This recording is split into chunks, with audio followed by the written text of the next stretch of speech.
বিজ্ঞানের দৃষ্টিতে মৃতদেহকে কবর দেওয়ার ঠিক ২৪ ঘন্টা পরে মানুষের শরীরের ভিতরে এমন পোকার উৎপত্তি হয় যা মৃতদেহের পায়ুপথ দিয়ে বের হতে থাকে, তৎসহ এমন দুর্গন্ধ ছড়ায় যা সহ্য করা অসম্ভব। আর এই দুর্গন্ধ পোকার সমগোত্রীয় পোকাদের নিমন্ত্রণ দেয় দুর্গন্ধ পেয়ে। সমস্ত পোকামাকড় খেয়ে মানুষের মৃতদেহের দিকে যাত্রা শুরু করে, আর সবাই মিলে মানুষের মাংস খাওয়া শুরু করে। কবরস্থ করার ৩ দিন পরে সবচেয়ে প্রথমে নাকের অবস্থা খারাপ হতে শুরু করে এবং পচন ধরে যায়। ৬ দিন পরে নখ খসে পড়তে থাকে, পরে চুল খসে পড়া শুরু হয়।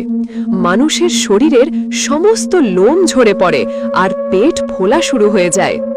১০ দিন পরে পেট ফেটে যায় আর শরীরের ভিতরের সমস্ত অংশ বাইরে বেরিয়ে আসে।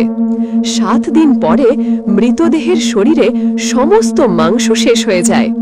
মাংসের শরীরে এক টুকরো মাংস অবশিষ্ট থাকে না।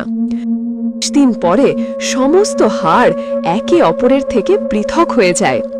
১ বছর পরে মানুষের শরীরের সমস্ত হাড় মাটির সঙ্গে মিশে যায়, আর যে মানুষের মৃতদেহ কবরস্থ করা হয়েছিল তার সমস্ত অস্তিত্ব মুছে যায়।